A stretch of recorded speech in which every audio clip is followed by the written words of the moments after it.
छठ के दिन हम लोग आ रहे थे और आशीष चौधरी ने सबसे पहले मेरी ननद दुर्गा झा को गोली मार दिया। उसके बाद मेरे भैंसू राजनंदन झा को मार दिया। हम चीख चीख के चिल्ला के सबके सामने बोल रहे हैं, लेकिन अभी तक उसका कोई कार्रवाई नहीं किया गया। क्यों? हम गरीब ब्राह्मण हैं, इसीलिए मेरी आवाज़ कोई नहीं सुन रहे हैं अभी तक। अगर नहीं इस पे कार्रवाई किया जाएगा, हम पूरा फैमिली रोड पे आके आत्महत्या कर लेंगे। इसीलिए मेरा ज़मीन अरविंद पासवान हड़पना चाहता है और 15 पेज का बकवास बना के मेरा केस का कोई कार्रवाई नहीं किया गया। हम चिल्ला चिल्ला के सबको बता रहे हैं, अरविंद पासवान, अशोक मोदी, पवन रावत, लेकिन किसी को अभी तक गिरफ्तारी नहीं हुई है, ना ही तो कैमरा का कोई जांच किया गया है। हम लोग अभी भी असुरक्षित ही महसूस करते हैं, कभी नहीं घर से बाहर निकलते हैं। कितना दिन घर में बंद रहेंगे? उसके बाद मेरी छोटी गोतनी प्रीति झा को मार दिया। उसके बाद बड़ी गोतनी लवली झा को मार दिया। उसके बाद चंदन झा मेरे पति, जिनको दौड़ा दौड़ा के मारा था वो। तब प्रशासन लाचार बेबस क्यों है? किसके दबाव में है? ये सरकार न्याय न बचाते हैं न फंसाते हैं, फिर ये खेल क्यों खेलते हैं? और ये दुखद दुर्भाग्यपूर्ण है। सच्चाई तो ये है कि जमीनी विवाद का बात है।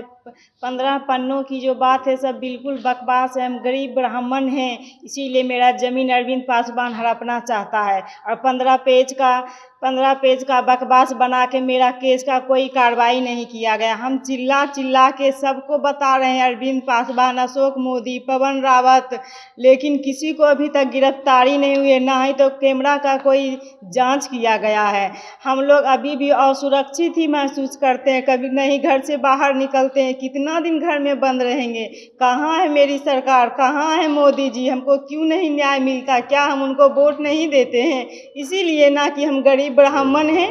दुर्घटना का क्या हुआ था? दुर्घटना के छठ के दिन हम लोग आ रहे थे और आशीष चौधरी ने सबसे पहले मेरी ननद दुर्गा झा को गोली मार दिया। उसके बाद मेरे भैंसू राजनंदन झा को मार दिया।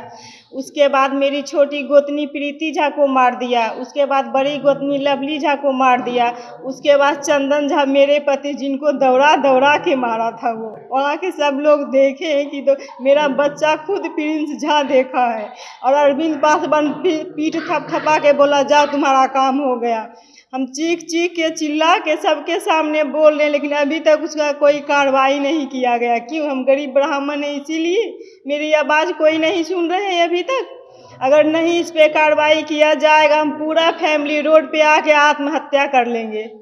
हाँ, आगे तो हमने कहा कि हम एक विधानमंडल दल के नेता के नाते एक कमेटी आज पुलिस महानिदेशक के पास हम भेजेंगे और न्याय करें। जब आई विटनेस ये हैं, आई विटनेस जब बोल रही है, तब प्रशासन लाचार बेबस क्यों है? किसके दबाव में है?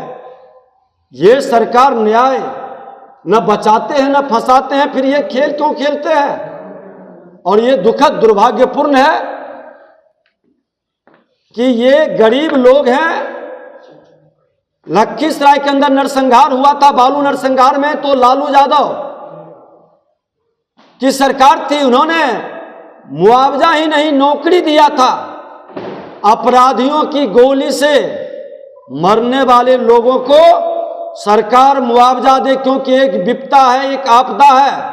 और ये सरकार की गैर जिम्मेदारी, लापरवाही, सुरक्षा नहीं देने का मुख्यमंत्री नीतीश कुमार जी, ये गृह मंत्री भी हैं, आपकी जिम्मेदारी बनती थी इस तरह के नरसंहार पर। इसलिए जैसे जहरीली शराब से मरने वाले को आपने मुआवजा दिया, जो अपराधियों की गोली से मरता है, ये नरसंहार है, इनको मुआवजा और नौकरी की व्यवस्था दी। ये लड़ाई हम लोग सड़क से सदन तक लड़ेंगे।